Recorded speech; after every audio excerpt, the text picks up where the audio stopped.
Irmãos em Cristo, a paz do Senhor, estamos aqui mais uma vez para trazer uma meditação da Palavra de Deus para os vossos corações.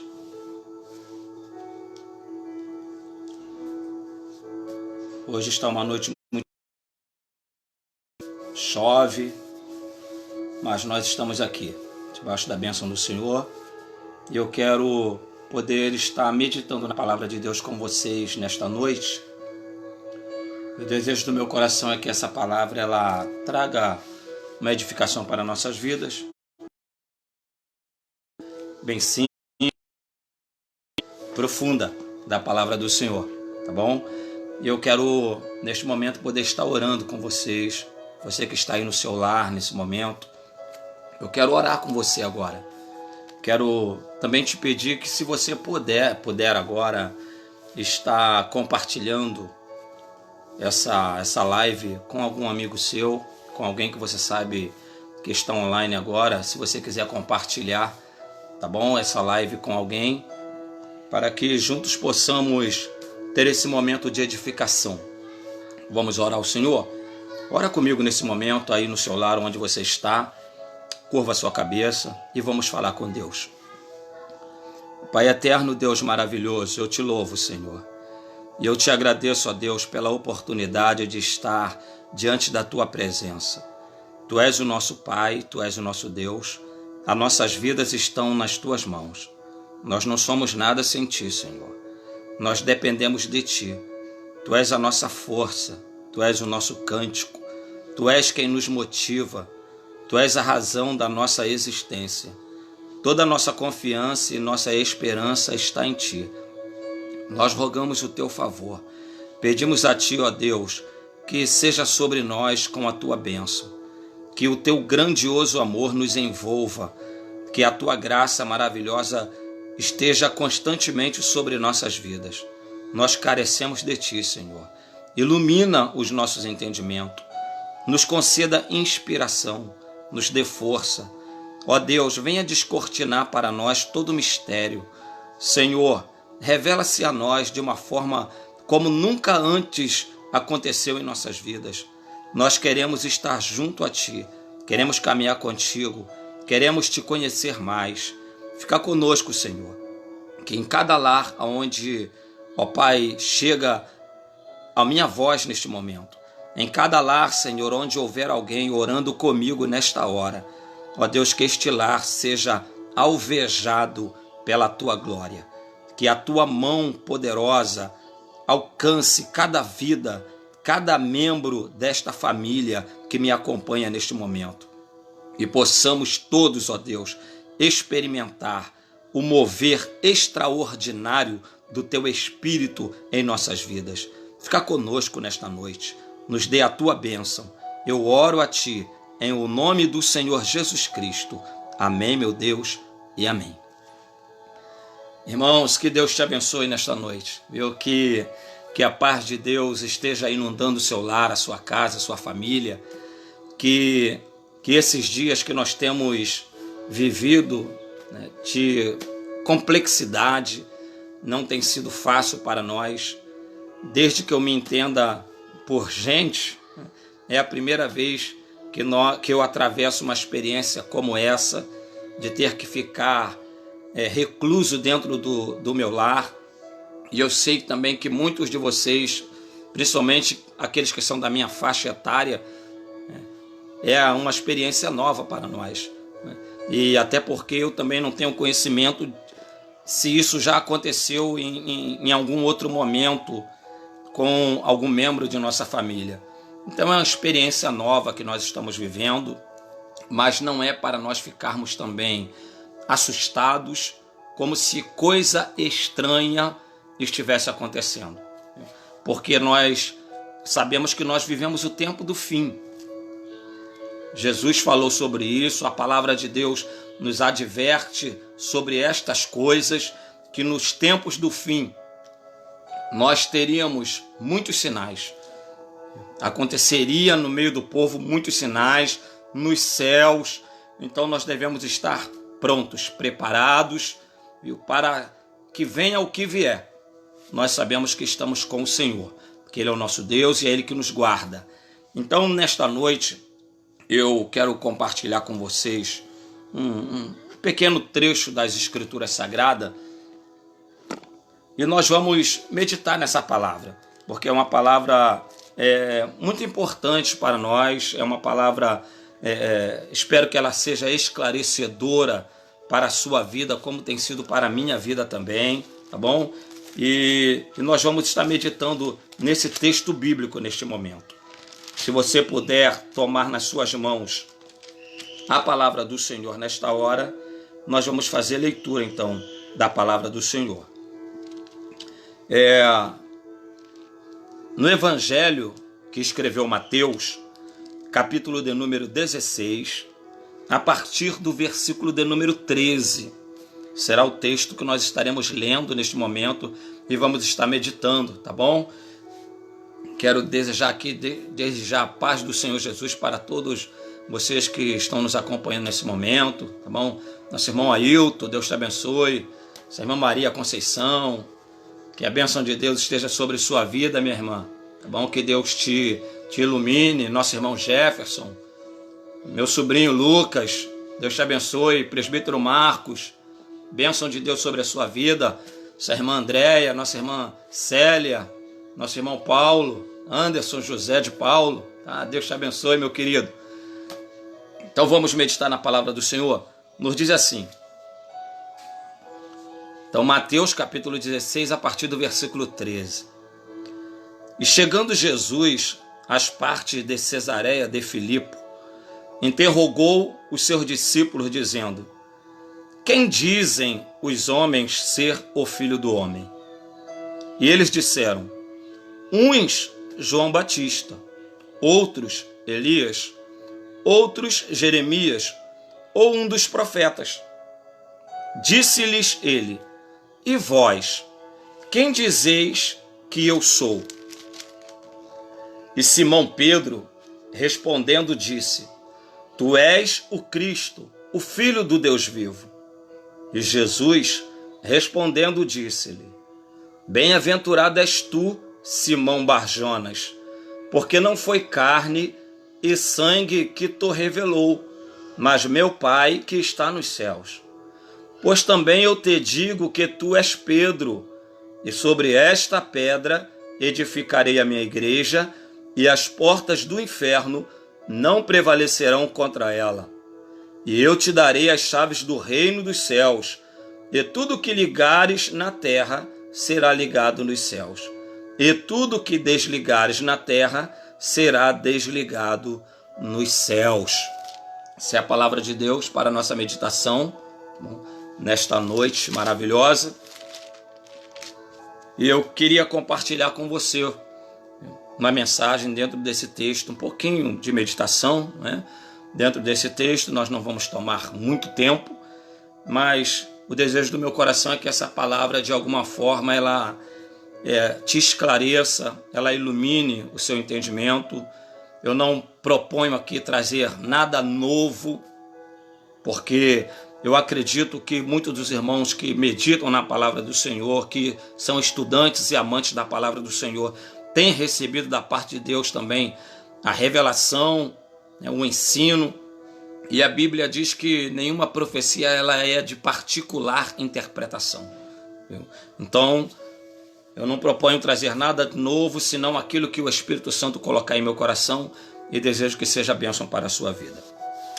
Esse texto ele nos mostra assim de uma forma muito tremenda Jesus Cristo, mais uma vez, juntamente com os seus discípulos, levantando um assunto muito interessante, porque talvez alguém possa até desconsiderar essa questão, mas Jesus, nesse texto, ele mostra que era importante para ele saber o que é que as outras pessoas pensavam acerca dele.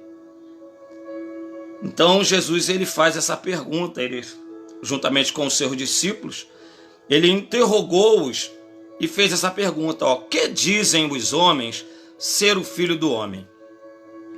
Bom, com essa pergunta, Jesus deixa assim bem claro que ele tinha interesse em saber o que as pessoas falavam acerca dele, o que as pessoas achavam dele, qual era o pensamento, qual era a visão que as pessoas tinham dele. Isso é importante? Com certeza o é, muito importante, né? Porque às vezes, e eu já ouvi até algumas expressões de algumas pessoas em relação a isso, que diziam que não estavam ligando ou não estavam nem aí para que aquilo que os outros pensavam ao seu respeito. Só que Jesus mostra para nós aqui que isso é importante. É importante aquilo que as pessoas estão dizendo a nosso respeito. É importante, sim, aquilo que as pessoas acham de nós. Isso é importante, visto que o próprio Senhor Jesus, ele trouxe esse assunto juntamente com os seus discípulos. Ele fez esse questionamento. O que é que os homens dizem ao meu respeito? O que é que eles estão dizendo sobre mim? Então, os discípulos, de acordo com aquilo que eles sabiam, que eles já tinham ouvido falar, eles disseram para Jesus: olha, tem uns que dizem que tu és João Batista, tem outros que te comparam a Elias, outro com Jeremias, ou um dos profetas. Bom, ainda que essa visão que as pessoas, segundo os discípulos, falavam acerca de Jesus, não fosse a realidade, mas também não era ruim. Porque você imagina alguém ser comparado com João Batista, com Elias, com Jeremias, ou com algum dos profetas. Bom, então, de alguma forma, ainda que a visão ou aquilo que as pessoas diziam sobre Jesus não era a visão correta, mas também não era de todo ruim, porque eles acreditavam, ou as pessoas, olhando para Jesus, achavam que ele era alguns desses homens que estava então exercendo o ministério nos seus dias. De alguma forma isso era bom, né? Porque você imagina alguém comparar você com alguns dos profetas, alguém comparar você com uma pessoa boa, alguém dizer a seu respeito, ou te comparar com alguém de valor, com alguém honrado. Isto não é ruim, né? De todo isso não é ruim, ainda que não seja a realidade. Mas não é de todo ruim, não é verdade? Mas o fato é que algumas pessoas, alguns, né, da nossa geração, eles dizem não se importarem com isso. Dizem que não estão nem aí, não estão ligando, não se importam, não se preocupam com o que as outras pessoas acham dele ou pensam dele. Porque eu, particularmente, Cláudio, Pedro, né, eu me importo e acho que, de alguma forma, isso implica na maneira como eu estou me portando ou me mostrando diante do povo de uma forma em geral. Porque se alguém diz ao meu respeito, ou se alguém tem uma visão distorcida sobre a minha vida, de repente eu não estou sendo claro, ou não estou transmitindo ou expressando uma imagem correta daquilo que eu realmente sou. Eu sei que pode acontecer de, mesmo nós andando corretamente, fazendo as coisas certas, mesmo procurando viver uma vida pautada na palavra do Senhor, andando corretamente nos caminhos do Senhor, eu sei perfeitamente que pode alguém, às vezes, falar alguma coisa que não diz respeito à nossa vida. Isso pode acontecer, né? Porém, eu devo procurar sempre, em todo o meu proceder, em toda a minha vida, andar corretamente perante o Senhor. Então, Jesus agora se volta para os seus discípulos. Jesus agora quer saber qual é a opinião dos seus discípulos. O primeiro questionamento dizia a respeito em relação às pessoas, os homens, o que eles diziam, mas agora é uma coisa mais particular. Aqueles que andavam com ele, aqueles que estavam à sua volta, Jesus quer saber o que é que eles pensam. Qual a visão deles? O que é que eles dizem que Jesus Cristo era? Então a palavra de Deus, ela vai mostrar para nós que nesse momento Pedro ele diz: Tu és o Cristo, o Filho do Deus vivo. Só que nós, fazendo a leitura em diante, você vai ver que essa resposta que Pedro dá, quando Pedro diz: Tu és o Cristo, o Filho do Deus vivo, você vai ver que Jesus mostra que essa revelação, essa declaração de Pedro, ela não foi uma declaração feita com base no conhecimento de Pedro, com base na sua experiência, no seu saber humano. Jesus vai deixar claro para nós que esta declaração que Pedro faz, ela é oriunda de uma revelação divina. Porque Jesus disse assim, ó: Bem-aventurado és tu, Simão Barjonas, porque não foi carne e sangue quem tu revelou, mas meu Pai que está nos céus.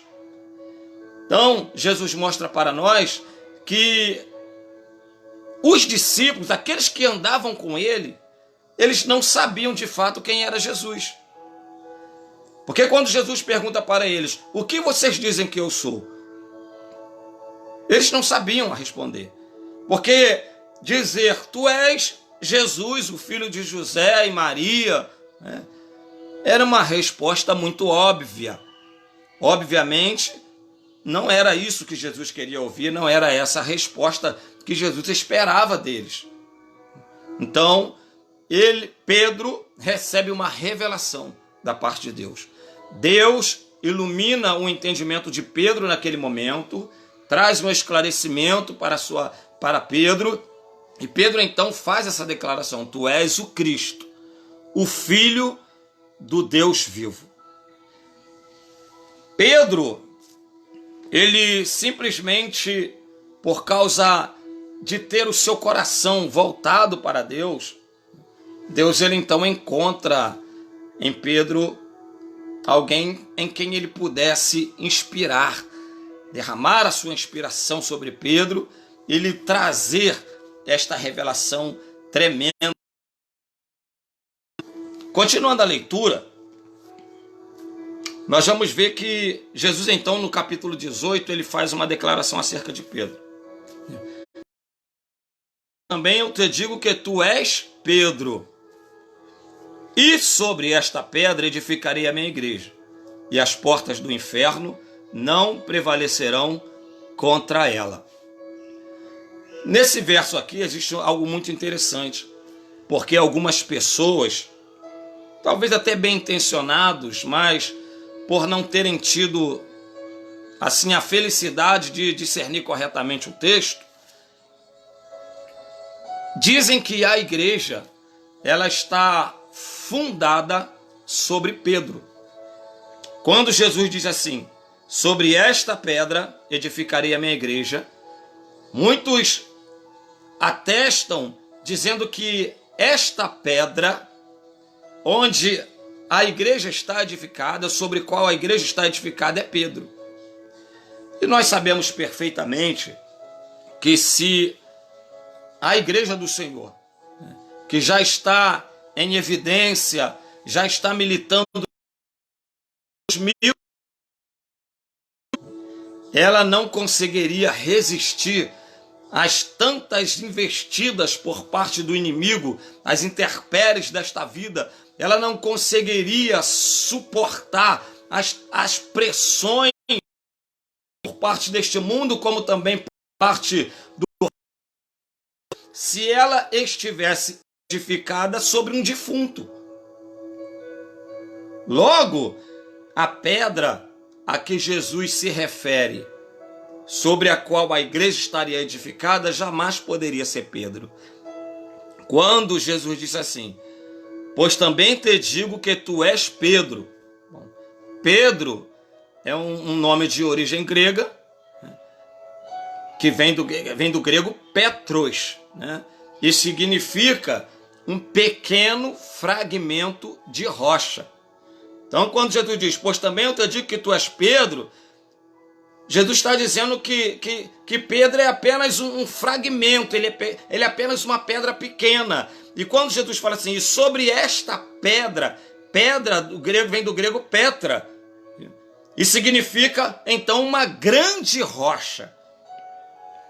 Então a pedra ou a rocha na qual a igreja estaria edificada não era Pedro. O que era então? A declaração que Pedro fez. Quando Pedro diz assim, tu és o Cristo, o Filho do Deus vivo, esta era a pedra. Era a esta declaração que Pedro fez que Jesus Cristo estava se referindo quando ele disse, sobre esta pedra eu vou edificar a minha igreja. Aí ele disse, então, as portas do inferno não prevalecerão contra ela. Então a igreja, queridos, ela está edificada sobre Cristo. A igreja não está edificada sobre um defunto. Ela está edificada sobre Cristo. Cristo ressurreto. É Ele que sustenta a igreja, é Ele que mantém a igreja. É Ele que dá vida à igreja. É Ele que guarda a igreja. É Ele que conduz a igreja.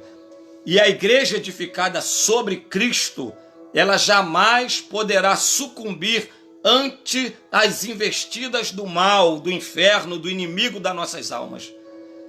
A igreja edificada sobre Cristo, ela é sempre vitoriosa. Venha o inferno como vier, venham as lutas como vier, aconteça o que acontecer. A igreja militante que está firmada sobre Cristo, ela estará sempre avançando, sempre crescendo, sempre progredindo, superando todos os obstáculos e todas as dificuldades que surgem ao longo do caminho. E Jesus disse, as portas do inferno não prevalecerão contra ela. Isso aqui mostra para nós uma coisa muito interessante, porque observa bem que Jesus está dizendo que as portas do inferno não prevalecerão contra a igreja, ou seja, é a igreja que está fazendo pressão nas portas do inferno. Não é um inferno que está fazendo pressão nas portas da igreja. Não é a igreja que está acuada, não é a igreja que está reprimida, não é a igreja que está subjugada, recebendo então a pressão do inferno, não é a igreja que está amedrontada, não é a igreja que está intimidada pelas lutas e adversidades da vida. Está ali então, não, a Bíblia diz que são as portas do inferno que não prevalecerão, ou seja, a igreja que está fazendo pressão, é a igreja que está avançando, é a igreja que está militando com as armas da luz, com as armas espirituais, e as portas do inferno não poderão prevalecer, elas vão se romper, elas vão se abrir, e todos aqueles que estão cativos, aqueles que estão aprisionados em crendices, aqueles que estão envolvidos, às vezes, nos laços do inimigo, eles serão resgatados, eles serão transformados, eles receberão o impacto do evangelho, porque a igreja fazendo pressão sobre as portas do inferno, elas não poderão resistir, elas não poderão prevalecer. Então, quem nos sustenta é o Senhor Jesus. Quem nos mantém é Ele. Nós estamos firmados nele. Ele é o nosso fundamento. Nele nós não seremos jamais abalados. Estando em Jesus, jamais nós sofreremos derrota. Nós estaremos sempre com Ele e Ele vai nos honrar, Ele vai nos abençoar e nós vamos vencendo todas as lutas e todos os obstáculos. Por isso, meu irmão, creia nessa palavra. Venha o que vier contra você, saiba que quem te sustenta e quem te mantém é o Senhor Jesus.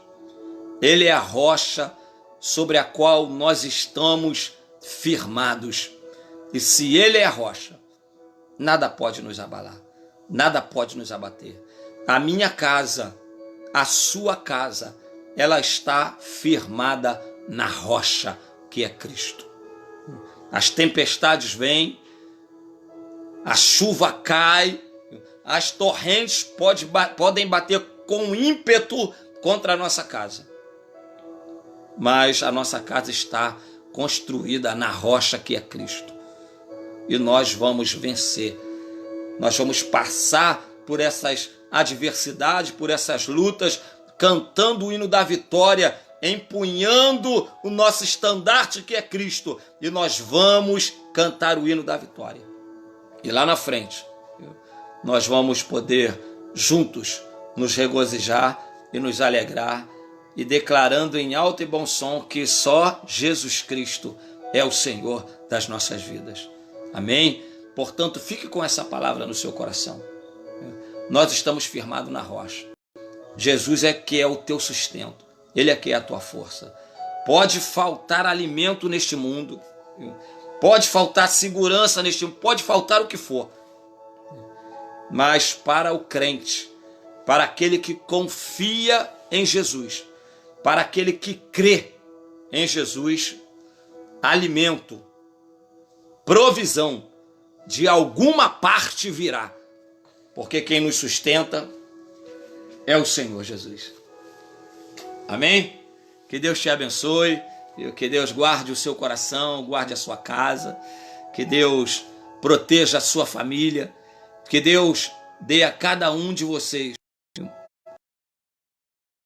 tremendamente abençoada por Deus, tá bom? Que Deus abençoe a todos. Em nome de Jesus, nós encerramos aqui essa live, tá? Rogando que a bênção de Deus esteja sobre a sua vida, hoje e sempre. Que Deus abençoe a todos, em nome de Jesus. Amém, meus irmãos, e amém.